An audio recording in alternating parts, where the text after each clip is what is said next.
The first process is a consultation because the prices can vary for the size of your head, the number of locks, and how you want that. So the price can vary. Now, the second process is, are you ready to commit to this hair process? If you are, I give you a care kit. I give you some products, some oil, a bonnet, stuff to tie it down, to figure it out after you leave me. After that, I need to see you back 6 weeks. 6 weeks is our maintenance checkup. And then from there, we give you another plan.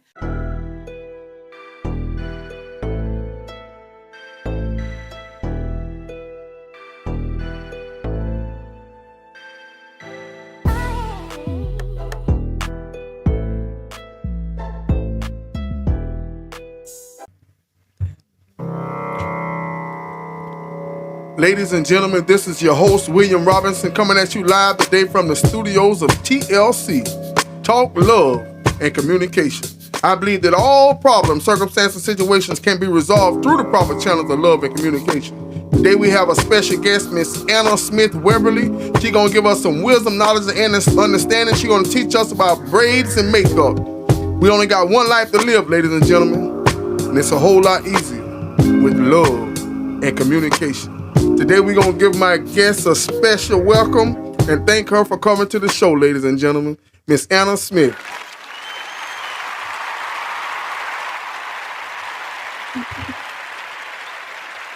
All right there, Miss Anna. How you doing today, ma'am? How was your ride over, ma'am? I'm good. I'm blessed. I'm honored to be here. That's right. We're so happy to have you, ma'am. You want to tell my audience a little bit about yourself, ma'am? Well, my name is Anna Smith-Webley. I am the creator and the CEO of Diva Dreams Hair Products, also known as Diva Dreams Collections. Okay. You got some products here today on display for us. You want to show your products off and explain to my audience what we got going on here today, ma'am? Of course. This is the most popular item here on display.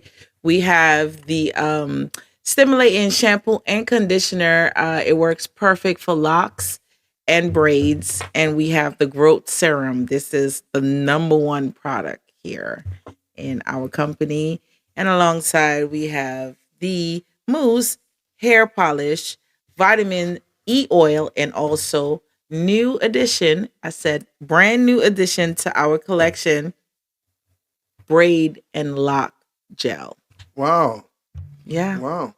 So tell my audience how exactly you got into the profession of doing the braids and the locks, ma'am.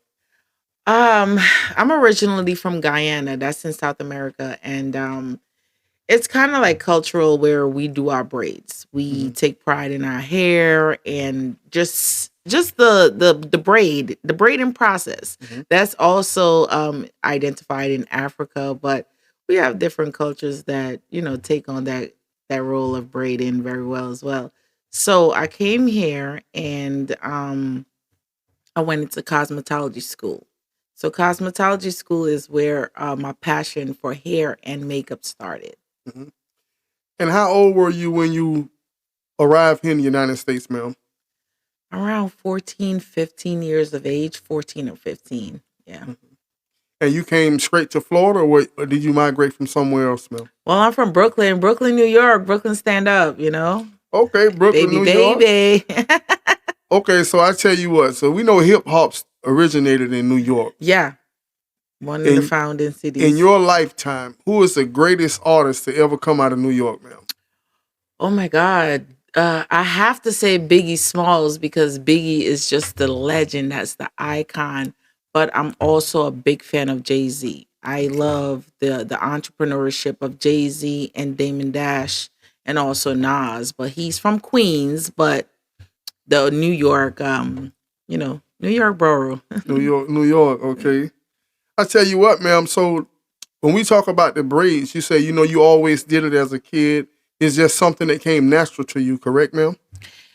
Natural, yes. And I didn't even know that I was being groomed into the culture because of my mom, her mother. So it was a thing that you sit your kids between their legs and braid their hair. And it was also a bonding experience. That's when we got to tell them what was going on, how we were feeling, what we were not happy with, and what we were happy with. So that was like our time because when you get your hair done, that's your time with the stylist. You know. And do you see that, come to pass as you now that you have your shop, when you have your customers, your regulars, you find that same bonding experience? Oh yeah, 100% because I become different genres of what they want me to be. I might be the therapist for the day. So I have to be like, okay, I'm listening. And then I might have to be the mother for the day, the stern, like, listen, baby girl, you should have, and then Right, sometimes I right, have to be the friend. I can relate. right. So it depends on your customer and what the narrative of their problem. You have to cultivate what you want to be to them. If you're in it for the joy of the job. If not, you just become the stylist, and the stylist doesn't say nothing. Like, And any type of service that we're giving, what I mean, you are in the business of giving a service. And and I think hospitality is so very important. What's your outlook on that, ma'am? I think hospitality makes you a veteran. If you want longevity in the business, you have to know how to master that first. If you're just a pop up stylist, especially in 2023, it's so many pop up status and pop up ways to do things, expressway. But you have to make sure that your stylist has a connection to what originally she's doing, Hmm. you know? So I said, of course. As I look out over the landscape, a lot of the youth and a lot of the middle age, especially the men. Are you surprised at how many men, you know, got their hair locked up and everything? I mean, it's a new trend, correct? It is. And the crazy thing is right now I have 50-50% clientele. So I have men and I have women, 50 Hmm. 50 right now. But the care of the hair, 100% I give the guys. They're more into caring for their hair. You know, healthier, it looks better. So I think that the guys are taking over in the care of the hair for some strange reason in this And generation. why do you think that is, ma'am? There's too many other things to manipulate women off of the natural journey of looking at their hair. And then I get it because we as women, we're multitasking. I'm every woman, it's all in me. So the woman as a mother, you're not gonna see me as a wife. The wife, you're not gonna see me as your hairstylist. So I get it. The different hats you want to be able to manipulate that. But the thing is, you gotta watch the damaging of the hair. So you want to make sure that you're steering away from things that's damaging the natural process of your hair. So there's protective styles, and that's the braids and the locks and all that good stuff. And the weave in and the lace fronts, those are more harmful things because there are chemicals involved in so many harsh things. I could talk about this forever. Is there certain things? Give me your top three do's and don'ts when it comes to hair care. All right, dudes, you always want to make sure you have a protective style that you resort to without your natural hair. Because, like I said, we're women of many hats. Number two, you want to make sure that you have a strong hair care product line to back that up. Diva Dreams Collection, here's a plug. And number three, you want to make sure that you're consistent with the number two and number one. That's correct. And what are the three don'ts, ma'am? All right. Don't have people playing in your hair. Do not add any adhesive that's there to make the product stick to your hair, like the lace fronts. The glues are no goes, ladies, because those are designed to stick the hair of the wig to your hair. So it's gonna be a whole debacle when you're taking that off. And number three, because I'm at three, right? Yes, ma'am. Yeah. Number three, that you don't do. Don't apply heat as your number one result of taming your hair. Try to figure out how to manage your hair without the heat. I know some women that have their natural hair is very curly. Hmm. And when they get it straightened, you know, if it get any kind of moisture, if it's too hot or if they get in the rain, it'll curl up. Is there anything that they can do that you recommend to stop that, or is that just, Yeah, because when that process happens, is your hair telling you that I need moisture. So it's taking in the moisture that it can get any way it can.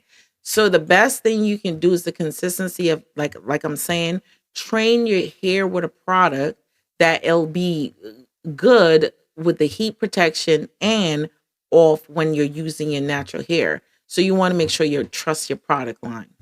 So with different products, is it possible that, to a certain individual, you have to find what works for you? Yeah. Because one product may work better for your girlfriend, but when Yeah. you use it, it doesn't work for you. Is that correct, ma'am? Yeah. And like I said, this is another standpoint for Diva Dreams collection of the hair care product. We took our time. I went through it too, ladies. I don't want you to feel like I'm shutting out this product because it's mine. I actually went through the time of using different products. I even recently had a Caesar cut. I took everything off because I trusted my products that much to regrow my hair. So I even use it on my baby girl.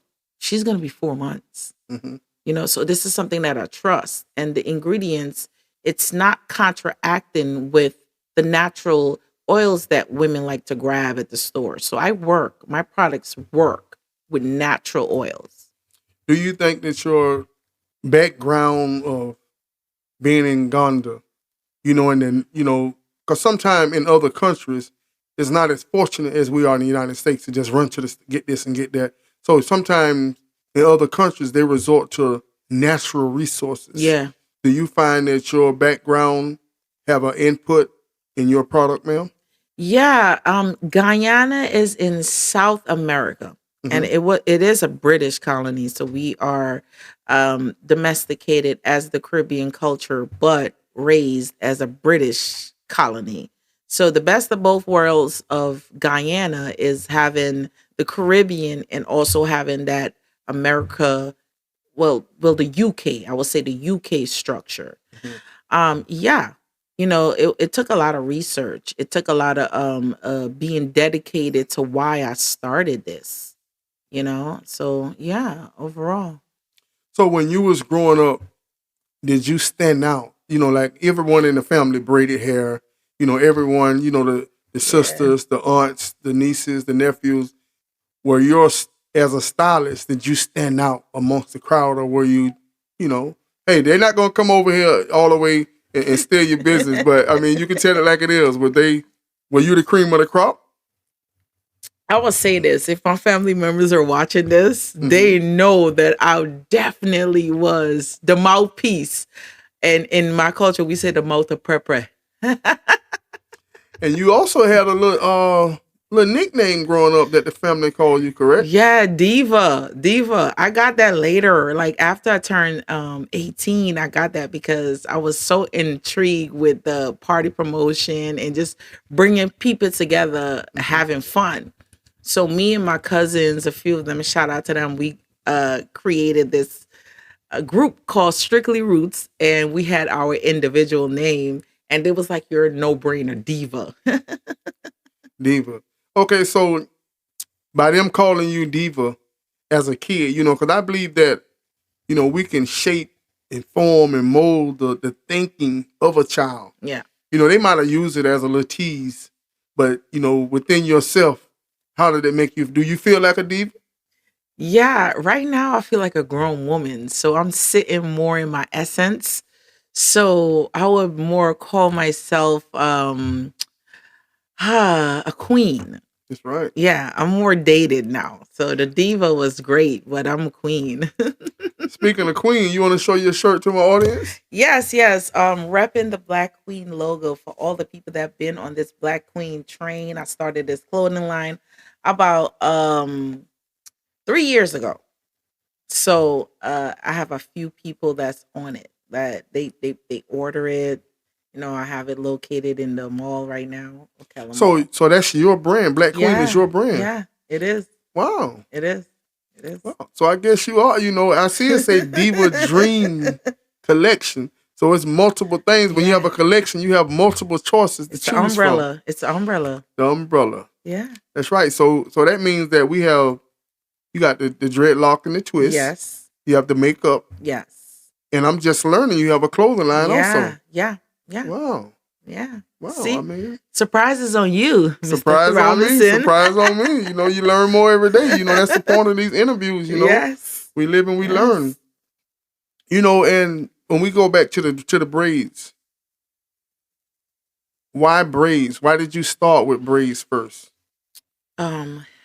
Originally is the best protective style. I can't stress that anymore. It's the best go-to when you're not trying to wear your hair. So that's why I stick with it. It works. Okay, when you say protective style, you mean for a person that want to protect their natural hair? Yes, ma'am. Yes, sir. Okay, so when a person want to protect their natural hair, you recommend that they lock it up. But when you lock it up, I mean, you can't take it loose. You have to cut it to take it out, correct? Yeah, and then that's become the donating point because you have other organizations that cut their hair off and donate it to cancer patients. And the lot clients do the same thing. We're just not that promoted, you know. So I had a client that never met the donor for the Mhm. lock, and I installed it, and now he's walking around with a full head of lock. Correct, correct. You know, my wife been trying to persuade me to, you know, I guess approve of her, so to speak, to have that Okay. hairstyle, you know, and me personally, I like the natural straight hair. I love the natural look. Mm-hmm. You know what I mean? I love the natural look. And plaits is not bad, but I think that sometimes when a woman have the locks, so to Mm-hmm. speak, or maybe I'm getting the wrong image of it. It looks messy in the front when you Okay. don't keep on top of it. Okay. And that's what I don't like about it. Yeah. And I'm glad that you said that because it is an upkeep. Because I find that women will go and honestly get a routine nail redone in a feet pedicure Hmm. every 2 weeks. And the fingers is on point, but then you didn't get a retwist. Yeah. So any service, like even the wigs are so expensive. So I'm wondering why you wouldn't commit to a retwist, but then you would get a full wig installation. That I'm on the same page with you. So Right. I feel like if you're going to have that look, it's a commitment for you to keep up with it, and it's a commitment for the image because you taint people that's not educated in the culture of the locks. You Mhm. taint their minds of what it's Right. supposed to look like and the meaning behind it and the premise and how it's supposed to look. Because when it's freshly done, Beautiful. I mean, it's beautiful. Mm-hmm. You know what I mean? It's wonderful. You know what I Mm-hmm. mean? But it's the upkeep. So tell me how often. So let me take you back to this.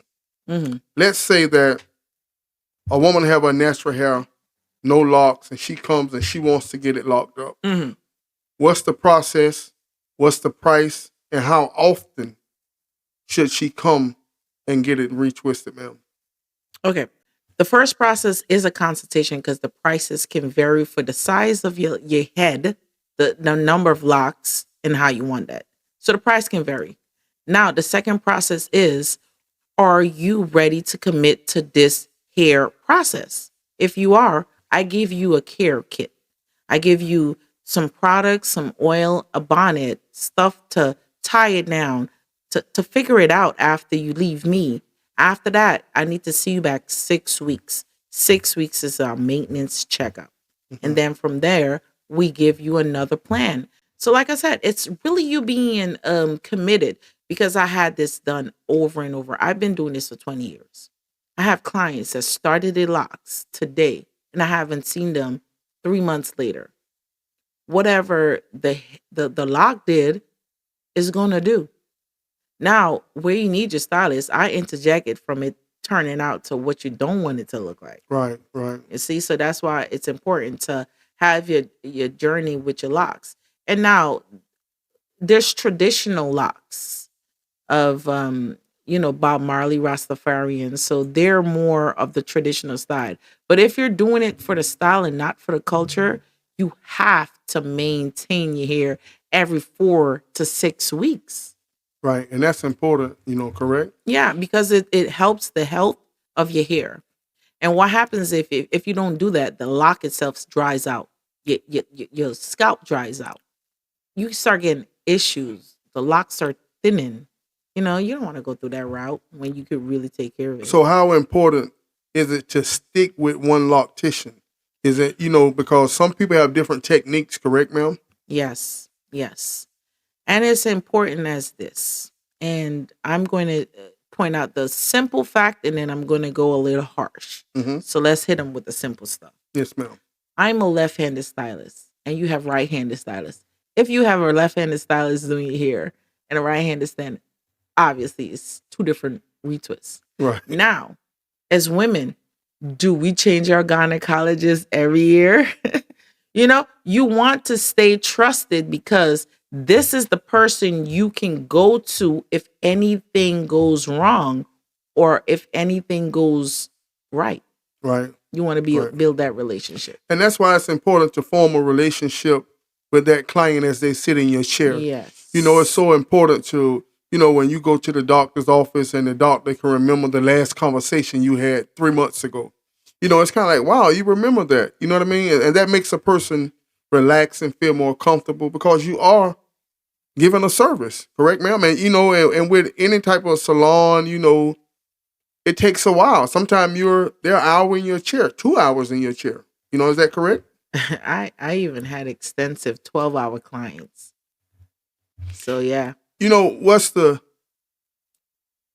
micro braids was a thing, the micro braids really look good, and they stay in a long time. A lot of times you will get the micro braid. You may pay a lot the initial time, but you get to keep it for 3 months, 4 months if you keep up, whatever the situation was. Do you think it's, I guess, cheaper? Is it cheaper for a woman to maintain, is it cheaper for her to maintain her locks or to go get her hair washed and set every other week or whatever the situation? Okay. That can be a tricky question, but I'm going to go straight in. It is cheaper to have your natural hair because when you're buying the product to put into your hair, like a weave or whatever extensions, you have to buy the product and pay the stylist to install that. So that's a double whammy right there. Right. Now, if you're one of the people that keep your natural hair upkeep, it's going to be super cheaper for a wash and set because you already have, it's your natural hair. Yeah, yeah. So natural hair is definitely cheaper over time. It looks like it's more because you have to see your stylist more often depending on the style. But overall, the materials that you need and the equipment and what you need to remember how to take care of it, no. I think natural hair. Simple. It's ABC. Yeah, ABC 1, 2, 3. Okay, so walk me through the transformation from. So you actually, as a child, you did your hair. Growing up, it was a neighborhood thing. Everyone in the family, it was a cultural event, correct? But professionally, you actually did makeup first, correct? Yeah. I'm glad you brought that up. I was a makeup artist for 15 years. 15 years strong. 15 years strong, and it was very lucrative. I had quite a time in that industry. Okay, and what brought it to a halt? I mean, what's the when I migrated to Florida, I left Brooklyn, New York as the makeup stylist, not the hairstylist. So I came to Florida and I'm the hairstylist here because switching the game. Now I was well educated in both genres, but I'm going to give you a reason why I started the makeup because a group of women, the salon that I worked in, they were older. So they were there first and I was a party promoter. I had I was living my young life, my youthful life. So I would get there like 12 o'clock in the day trying to retwist hair. So all the moms are already there from 8 o'clock. They're now leaving, Yeah. So I wouldn't get no clients because I'm showing up to the shop so late. So I decided, like, what am I gonna do? So I decided to do eyebrows. It just started off with like, I'm gonna do some eyebrows. So they like waiting for me now. So now I said, you know what? I'm gonna add some lashes. Then I started just adding, and then I became the makeup girl. From there, referrals from American Next Top Models, BT Rip the Runway, Red Bull commercials, Danny Simmons, Russell's, oldest brother. I'm doing the makeup for that. Oh my God, I can remember Amina from American Next Top Model. We finished the shoot so late, and she lived in Jersey, so she begged me to crash in my Brooklyn apartment. So yeah, I did a few quite established things Oh wow! So you pretty much more established in the in the makeup. makeup Yeah, world than you are the lock world. yeah, So name it. So some of the clients you have done is pretty lucrative, correct? yeah, yeah. Okay. My highest profile client was the Brooklyn District Attorney's wife. I did the whole campaign for Ken Thompson when he's alive. He's deceased now, and in RIP to Ken Thompson. I miss him so much, but he was our Brooklyn district attorney, and I serviced that man for his whole campaign and his wife and his Wow. kids. Wow. Yeah, yeah, Wow. It seems like sometimes in a profession, we fight to get to the top. Sometimes people are very driven. And, and like-minded, people that have businesses are driven people, because if everyone could do it, they would do it. yeah, You know what I mean? Everyone have the ability. Most times they don't have the drive. What if I made the statement that, you might have got a little burnt out on the makeup, so you want to switch it up. What would be your response? I would say 100% both, and me just trying to not trying, doing the new me, because I was in my 20s. I was young, and now I'm a grown woman, and I'm sitting in my maturity, and I'm sitting in this finesse, Mhm. this essence. So it's only right that I upgrade my life. So I'm Right. upgrading my portfolio, my everything. So So now here in Florida at the Ocala Mall, Row B, you're now offering the service of both yeah, loctician and and makeup makeup. artist. Yeah. For the first time, you're Yeah. doing both of them in one. Yes, in one place. How good is God? How good is God? How good is God? And in Ocala Mall is a great, the person who thought of that was Yeah. phenomenal. You Miss would think, Leslie. Big up to Miss Leslie. shout out to Miss Leslie at Ocala Mall, man. So I want y'all to come down and support my girl Ellen at Ocala Mall, man. Come check out. She got a really nice salon set up, man. You also have a barber also in your salon, Yes, correct? big up to Shannon. Shannon is our first barber, and we just added a stylist. She takes care of the kids, Mhm. and she's also taking care of the retwist now. She's trained. She's been training for a while, so she's ready to take on retwist clients. Corinne and Shannon. That's the barber, Okay. Shannon and Miss Corinne. That's great. So how long have you been implementing the makeup into your services at Ocala Mall, ma'am? Grand opening September 16th.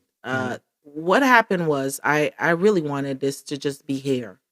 And then I had a vision. I had a vision that it was time for you to unretire yourself, like Jay-Z. You need to come out of retirement at least 4 times, So this is this is my first comeback. I just want to date that. Make it be known. This is my first comeback, and I got at least 3 more to come.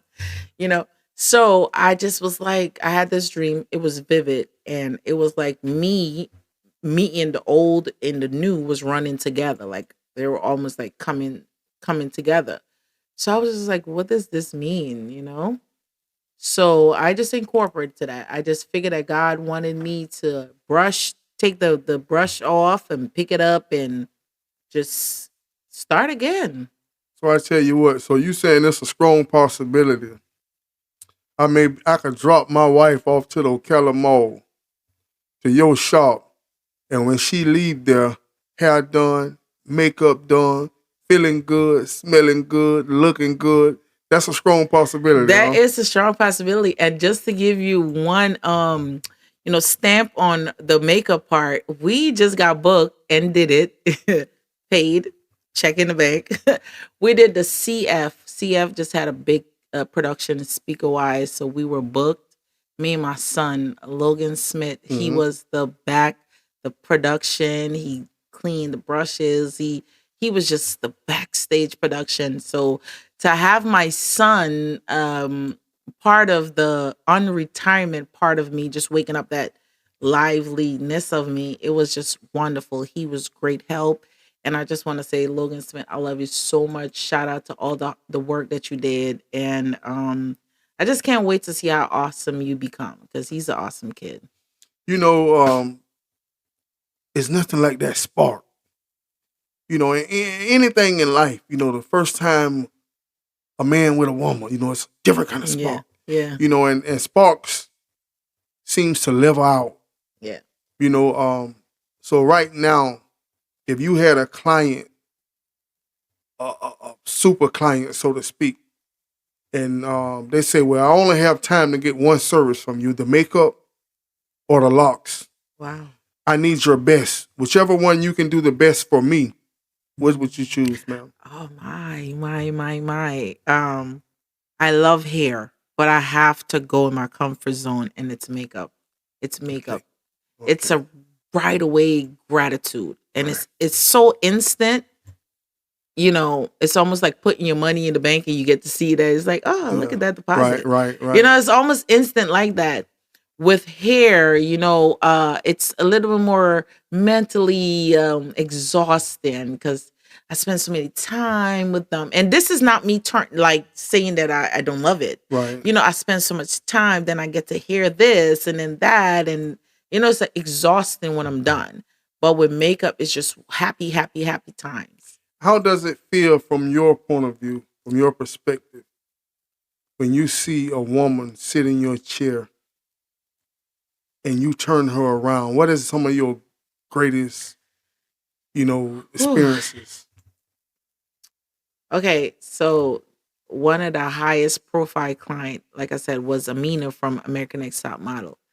To see her face when I was done, it was almost like she had this she admired me look. She was like, she had that look. And then we became friends after that. Mhm. But just to give you a story of when I did Danny Simmons makeup, that's Russell Simmons' oldest brothers. If people run DMC, that's his older brother. So if a lot of people don't know Danny, he's a philanthropist in Brooklyn, New York, and he has this brownstone museum. And I was honored to do his makeup for SYM magazine at the time. So I showed up on set. Mhm. And he looked at me like I could not believe it was this young buck on time, shirt, pin, ready for the job. So the look of wow, just I can't forget those type of moments. And how important is professionalism? You think, you can do great makeup, but you can have a poor attitude. Yeah.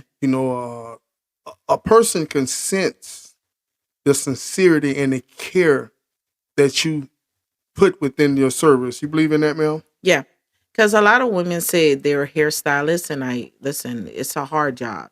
So if you're in that field, like the ultimate respect to anybody that pick up a brush and a comb and service somebody in need. Mhm. But I'm not a hairstylist anymore.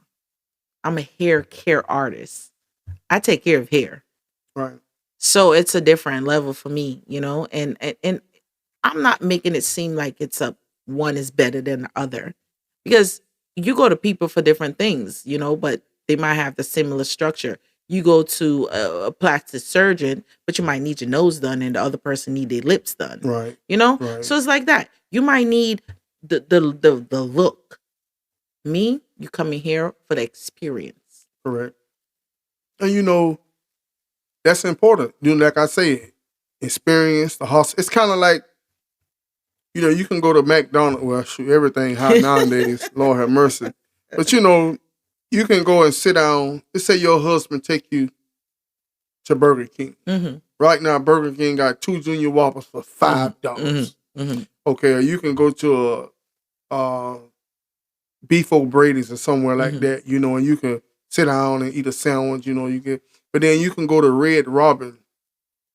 You're going to eat a hamburger. Mm-hmm. It's a hamburger and French fries. And you be like, my God, I just paid $20-something, $30 for a hamburger and French fries. But the experience while you're there was different. The scenery, the surroundings, the lights are dim, the music is cozy, and sometimes, you will pay for service. You'll pay for luxury.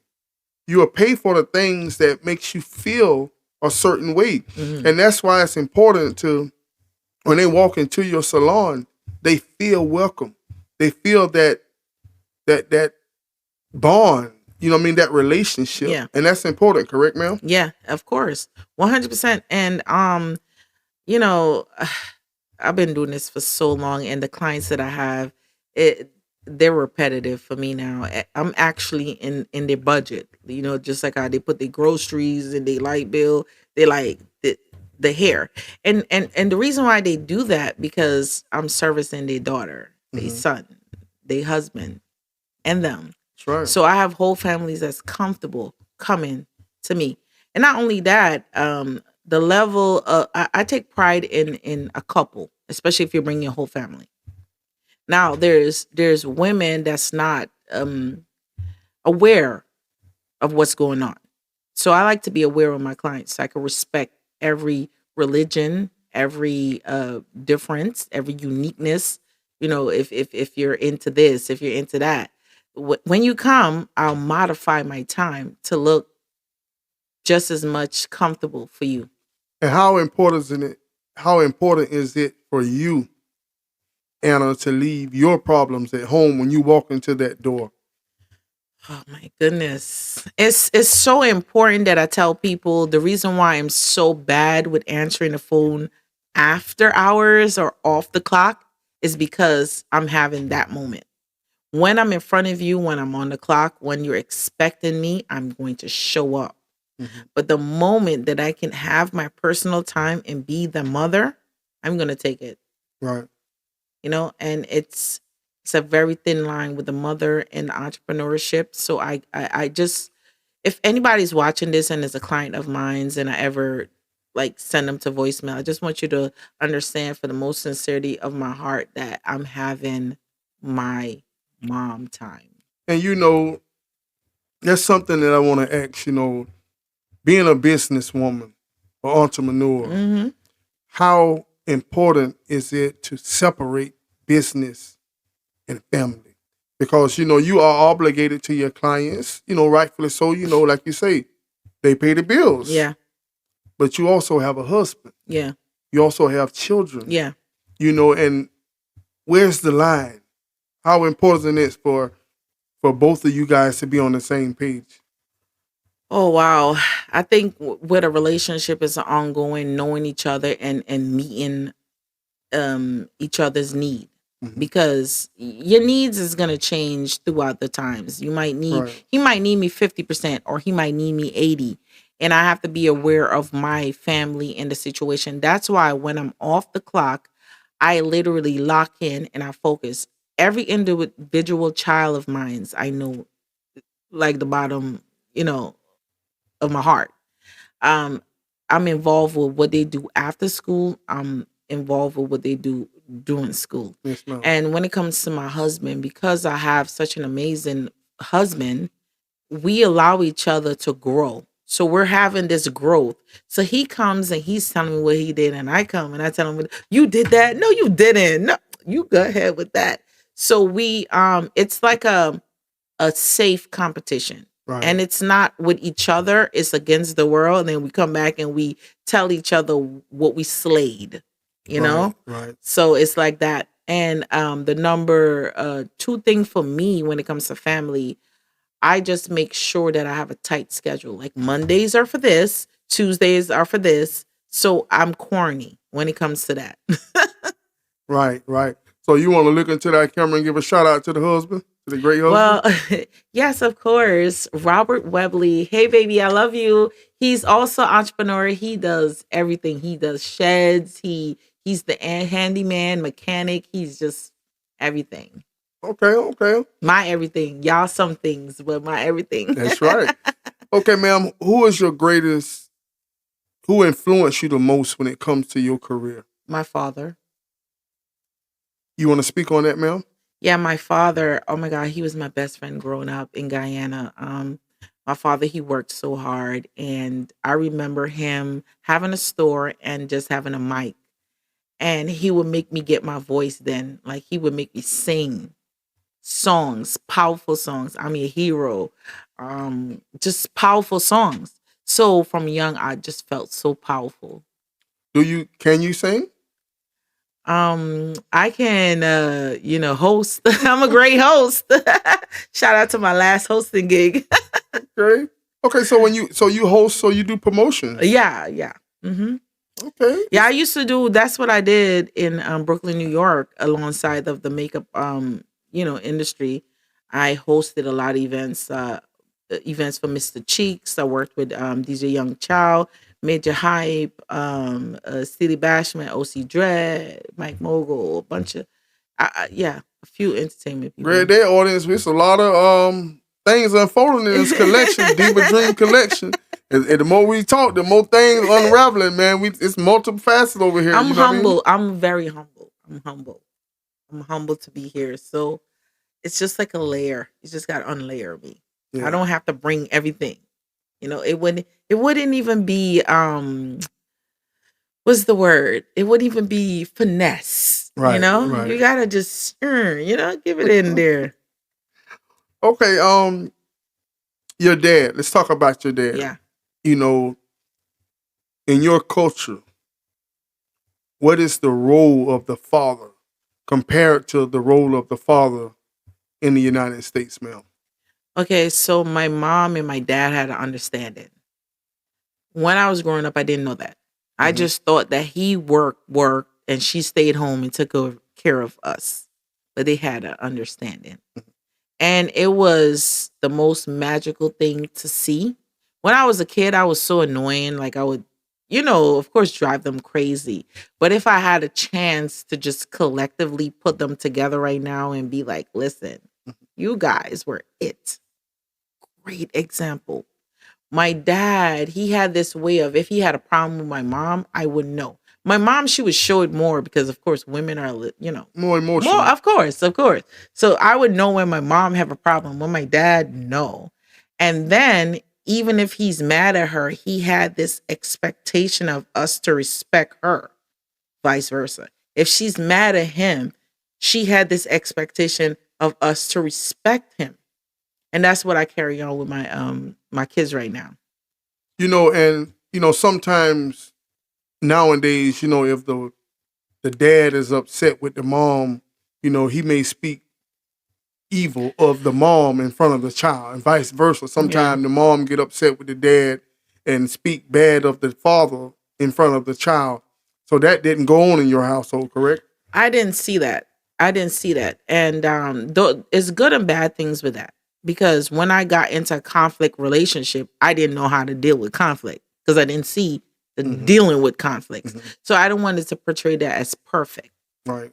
Because I feel like we need to have a happy medium in everything that we do. So yeah, they didn't fight in front of me. So when I got in my relationship, I was fighting. I just thought that I was just, that's just the way. And sometimes, I remember watching one of my daughters, and she had a bunch of baby dolls. To make a long story short, she had lined all the baby dolls up along the side of her bed. Mm-hmm. And she pulled all of them dressed up and their skirt was down or whatever. And she was spanking them. Yeah. And so I hear her in there and I'm kind of watching her and I'm wondering, she is spanking them. Who told you? I told you behave. She just spanking them all. You laughing at she. So she was spanking him. Yeah. And I'm wondering where is she getting this behavior from? Because we didn't spank her. She didn't, she was the only child, she didn't get the spanking. So where did this behavior come from? And sometimes we become things that we don't see. We wonder. Yeah. Like you say, you didn't see the conflict. So when I got him married, I'm going to, you became something that you didn't know existed. Because when the first guy talked to me loud, I retreated. Like I thought, okay. And then I held it in too much. So I just outburst. I'm like, okay, now we're going to fight, because now I'm ready. I'm going to meet him. I'm going to meet him. Yeah. So it was like, I didn't. And not that, like I said, my mom, she was great when it comes to hiding stuff. And so now I know what to hide and how to resolve stuff. So it's stuff that my husband do now that it would be like he would manners the kids and it wouldn't be my format or my way. So I allow him to have his moment. That's dad time.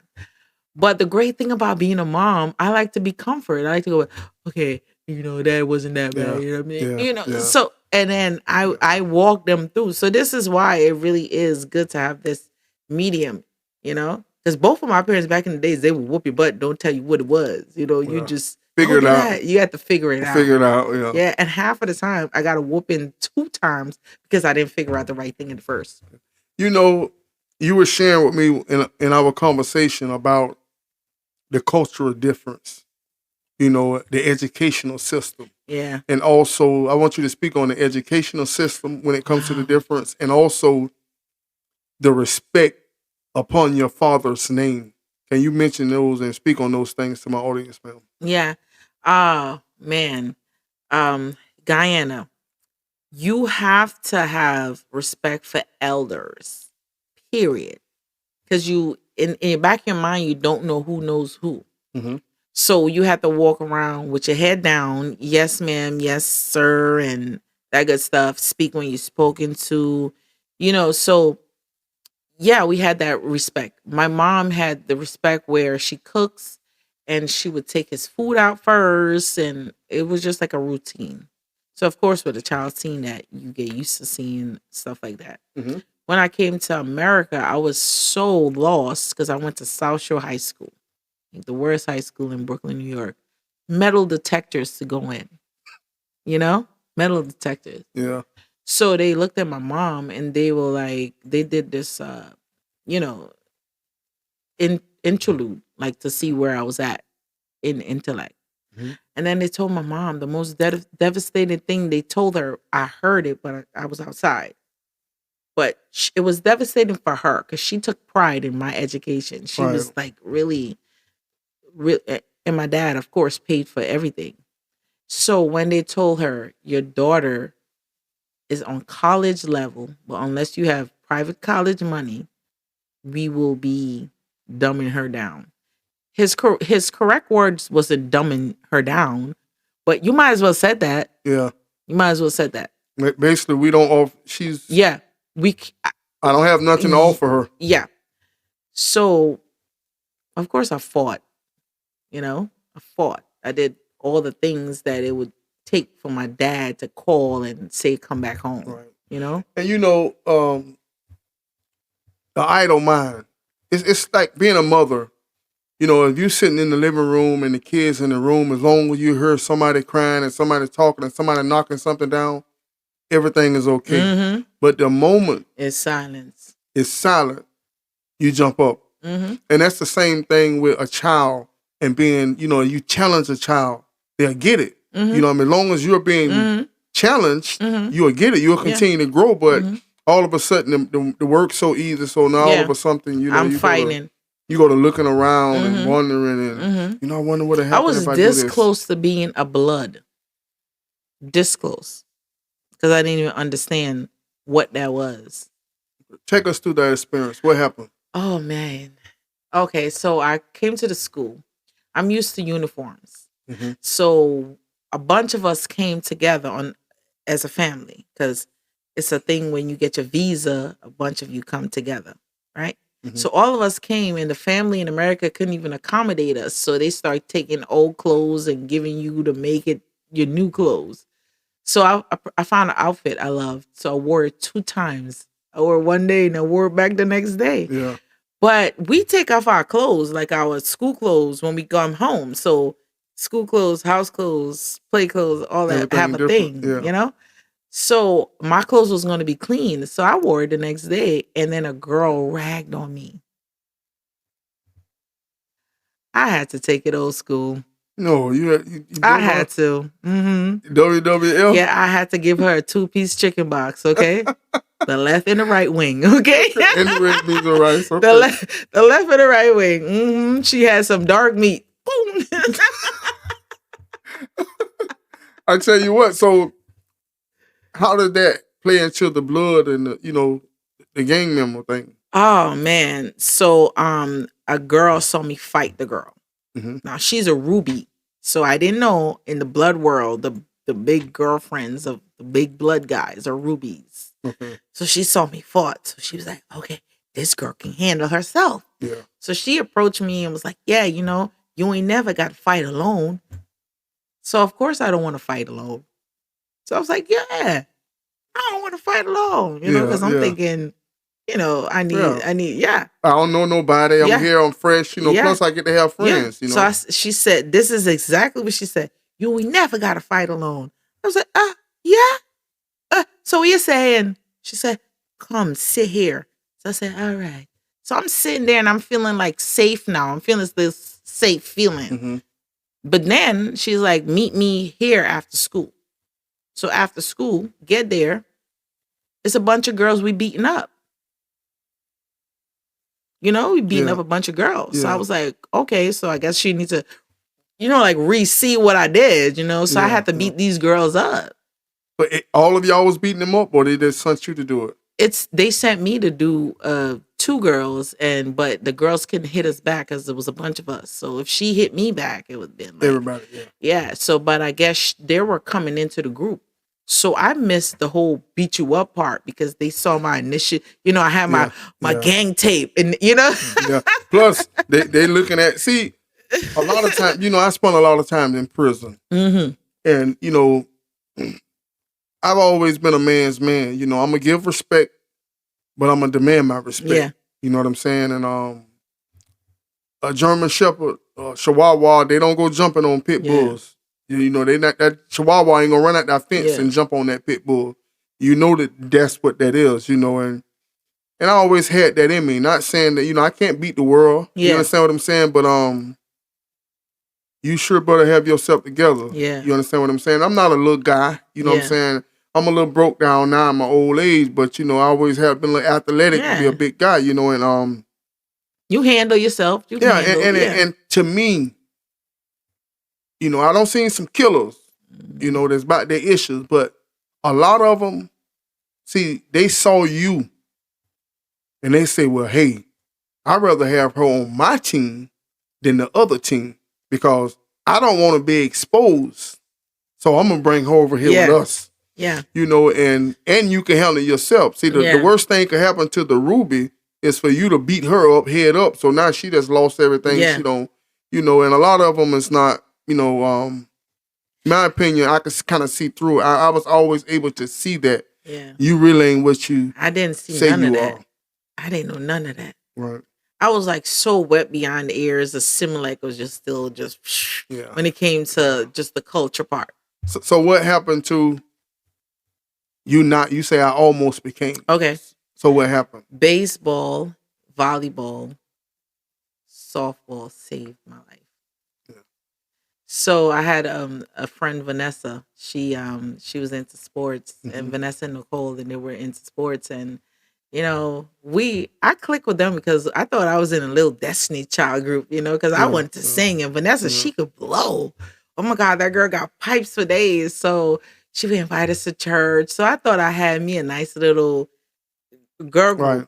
So they wanted me to be part of everything they were doing, from church to the sports. So I took So the night that I guess the Ruby wanted me for whatever pinning of, I don't know how this thing worked now, but I had a game.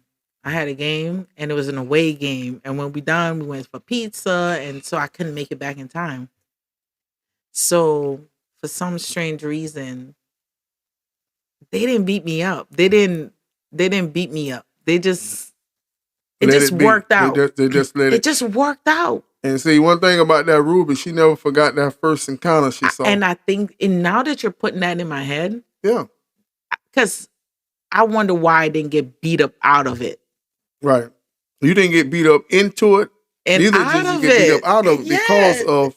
I'm trying Wow. to explain to you. See, it's kind of like the clan. Yeah. Okay, of course, 50 guys could get on some horses or burn down one man house or whatever. But you have to be careful. Even me, I'm cautious what I say. Yeah. But I believe that man is a man.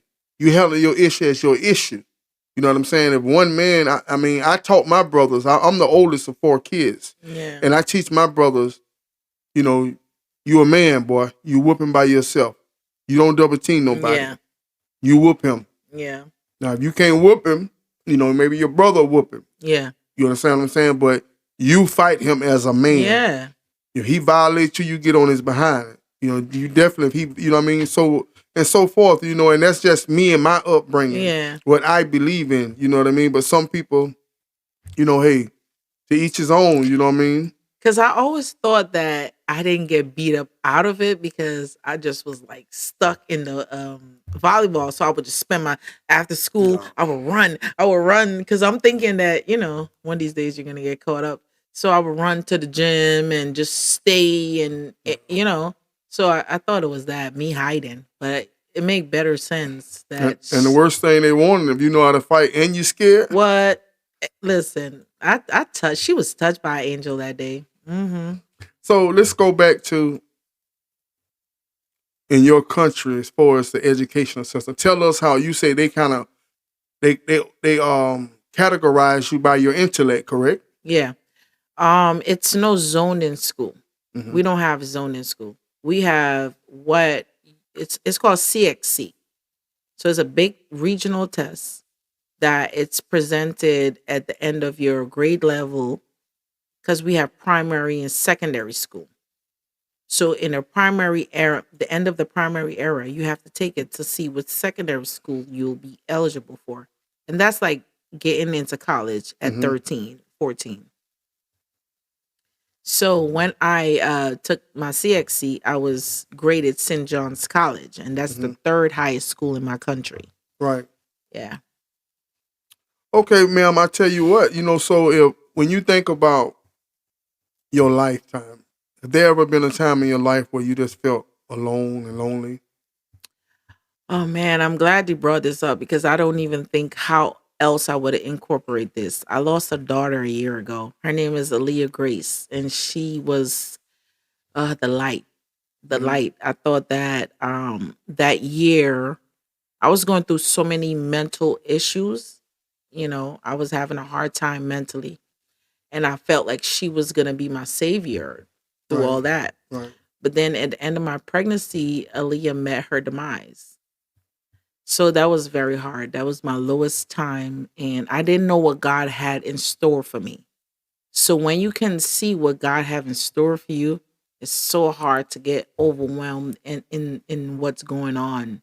So that was the hardest time for me, losing my daughter, Aaliyah Grace. And I'm sorry to hear that, ma'am. What are some of the most important lessons you've learned in life? Family. Family, and that's why I go so hard with my kids and introducing them to stuff and having my moment with them. Just family, because I didn't know that I was gonna not have this time with my dad. Mm-hmm. I didn't. There was nothing as a kid that you could have told me, you know, to prepare me for losing my father. Right. So family. So I give my kids as much of me that they can enjoy. I'm overbearing, so sometimes they have to, you know, Mom, yeah. what is your most fondest childhood memory? Oh my goodness. I remember when me and my sister made this swing in the guava tree. we had a guava tree and we made a swing, and we used to pay. We used to let the other kids pay us to swing on the swing. So we used to take like, Oh, it had that hustle in you. yeah, we used to take 5 cents. We used to just take their money. Hey, that's. I mean, at an early age, you figuring out how to get it. You know what I mean? You had something that they wanted. Yep. And hey, they was willing to pay for it. And then we took an umbrella and put it up top on the tree, so you had a shade when you was rocking. So the umbrella was like a broken umbrella my mom had, but we put it up. So when you under the swing, you can't get the sun. It was just me and my sister made it. Shout out to my sister. That's right. That's right. You know, your first child, you know, as a mom, when you first found out that you was pregnant, you know, when you missed that first cycle and you was nervous and you went and took that test, what did that feel like, man? It felt so good. It felt so good. Then I realized I was in Brooklyn, New York. I was like, oh, I'm about to raise a kid in Brooklyn. No disrespect to all the kids that's raised in Brooklyn. Yeah. I love Brooklyn from my upbringing. Mm-hmm. But this was 2018, right before pandemic. Things were getting real rough, you know? And, you know, growing up, you know, from the time what was your biggest cultural shock once you got to the United States? What was your whoa moment? It was October in Brooklyn, in the South Shore High School, when it starts snowing. It was the first time I saw snow in my life. I was like knocking on the windows, and then everybody was looking at me like, "What is she okay?" I was like, snowing. That was your first time ever seeing snow. I was in lunch period, so I couldn't even go outside. So I'm tapping on the, you know, and I'm like, it's snowing. Everybody's like, yeah, I know. I ain't even bring a sweater. So, okay, when you think back over your life, what is your worst childhood memory? Like something that, oh my God, I wish that, you know. Okay, so I don't know what I did. I had an ear infection. Mm-hmm. So, and then there was this cute boy that I liked. So the ear infection, I couldn't put my hair and hide it. So I had to keep it back until it healed. I had to go to school. Mm-hmm. So I had to go to school and try to let a boy not see one ears. But back then, you do anything but the one you like. You should have seen how many poses I had like this. You should have seen how many, like, you know, it was just just to not like. I still remember his name, but out of respect for my husband, you know. But do you think that? Did he know you have a crush on him? Yeah, but I was awkward. I was one of those awkward girls growing up. Like, didn't know that I was pretty. So, like, all the things, like, I developed fast. Like, you know, so I had big chest and all the things that I felt like would make me ugly because I wasn't ready. Yeah. You know, was the stuff that the boys liked. Now, like, now I know, you know, why he liked me. So, yeah, you know. And what was your nickname growing up? My father used to call me Anna Lux. Mm-hmm. And it was like, I don't even know why he called me Anna Lux. So he just said, Anna Lux. Okay, take me back to the moment, to the day you met your husband. I was in a parking lot. I was a medical assistant, and I was working in a rehab. I was helping out the CNAs on the rehab floor. So I picked up some extra hours. I was working 16 hours. So now one of a Jamaican mutual friend had a party. So I went to the party. There comes my husband. I'm coming out the car. Not even in the place. He's like, hey, where the sexy body girl going? Because he's Jamaican. Yeah. You know, so I'm like, oh, this is how y'all do it? Y'all don't wait until the girls get in the club? Like, come on. So he was like, oh. So he waited until I get in the club. He just stood there until then he comes up to me and bought drinks. And I wasn't drinking because I had to go to work. So I was ordering the drinks, but passing it to all my friends. Mm-hmm. So he saw that I was gaming at the time. So he pulled me to the side. He's like, listen, I just really want to get to know your name and your number. And the calmness. It wasn't the Jamaican rah-rah. It was that when he pulled me to the side. Because I was doing that, the player girl type thing. Yeah, buy me my drink, my girl some drinks. Yeah, yeah. But when he pulled me to the side, he's like, look. And then we've been together ever since. That's weird. What was it? What was it that? I think the calmness. When he took the time to stop looking through me and see me. Because then I think a woman knows when a man is seeing her. Right. Yeah. So I know that day I had on a dress and you can look at me and see the stuff. But when he stopped. Yeah. Because he was just like, okay, I guess she ain't gonna get no drink, huh? She ain't gonna get no buzz on. So you can't lower my inhibition at that time. Right, right. So he just, so he's just like, look. I gotta come at from another angle. Yeah, I might have to just shoot it. And his determination, he was determined. As a woman, I believe that to a woman, life is just a big fashion show. Yeah. I mean, what you compare, how you stack up to everything else in this room. You know what I mean? And out of all of these women in this room, this man chose you. Yeah. You know what I mean? And he was pretty persistent. Yeah. And that's when the way he stopped looking at me, like looking through me and look at me, that's when I was like, okay. Because he had that intimate moment. He could have said a lot of stuff, but he was like, look, I don't know when you're going to leave. I just want to, Ain't he nobody just came. got time for all these games. Listen, man, the bottom line is this. All my cards, this is what I got. Yeah. You know what I mean? Can you beat this? He did. Can you beat this? You know what I mean? Simple as that, He did. And sometimes the bottom line, I call it the bottom line. You got to get to the bottom line, man. We ain't got time for all these games. I got 2 kings. I got a pair of kings. Yeah. Can you beat this? Yeah. And no need of looking at your hand and, what you got, man, can you beat this or not? You know what I mean? And the funny thing about me and my husband, the relationship, when he first put his cards on the table, that's what he had. And over the course of the years, things changed. The cards changed. So as his wife, that's when I find myself falling in love with him. That's when it was like, oh, okay, now you don't have this, but we can do this. Right. So the patience and then my husband is not always the most strategic because I'm like pen and paper and he's more freelance. Like he's more get up and go. But the patience that he's teaching me, it actually works with my kids now. Right. So I thought it was the kids and then the patience for the husband. But the patience that I'm having with my husband is making me a better mom. Hey, question. Dinner is served. Who eat first, the husband or the kids?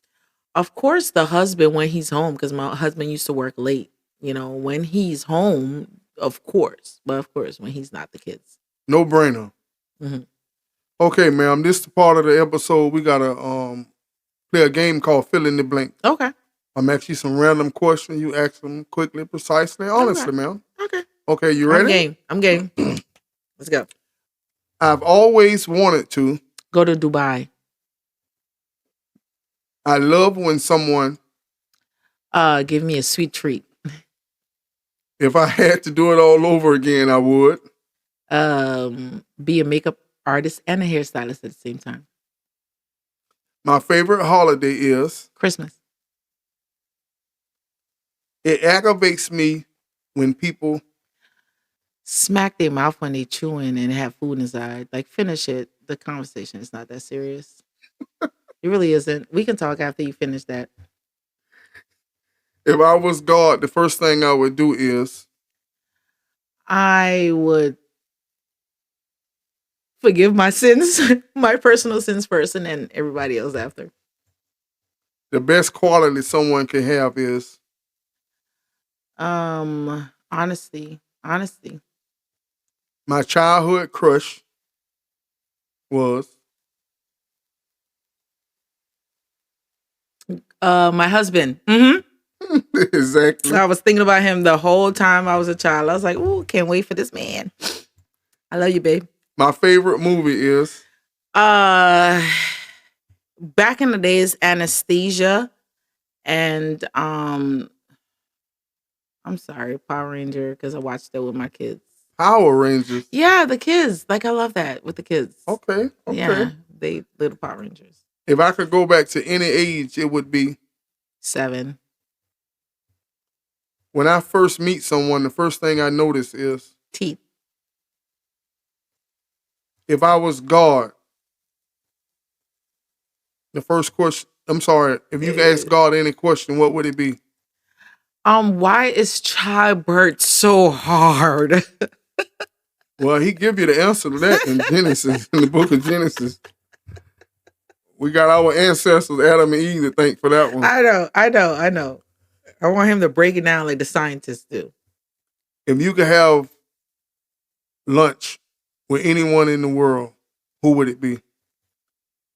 Oh, wow. That's crazy.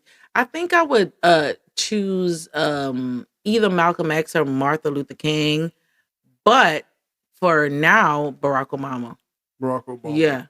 Yeah, for right now, because it's just certain things in a man's mind that I want to pick. Those intellect, the ones that really took that fight to the next level. Mm-hmm. I wanted to ask a few questions, so I know Barack would be able to modern day answer it, but I wish I could have. Yeah, Domino's or Pizza Hut? Domino's, McDonald's or Burger King? Burger King, Popeyes or KFC? Popeyes, Mashed potatoes or red beans and rice? red beans and rice, but good mashed potatoes still up there. White rice or yellow rice? White rice, Bugs Bunny or Pink Panther? Bugs Bunny. Well, Pink Panther, man, for the old school. Yeah. Yeah, that's just a funny. Yeah, that's a funny smooth dude. But Looney Tunes all the way. Batman or Superman? Oh man, vintage. I'm a Batman fan, but my kids love like Super and Spider-Man. But I like Batman. I love the whip he pulled up in. Vocals, Fantasia or Jennifer Hudson? Fantasia. Fantasia or Beyonce? You see, I knew you was gonna do that. Beyonce is my favorite, celebrity right now. Mm-hmm. But Fantasia got that vocals. But don't ever make me go against Beyonce again. Queen Bee. The Beehive gonna come against you. Don't make me do it.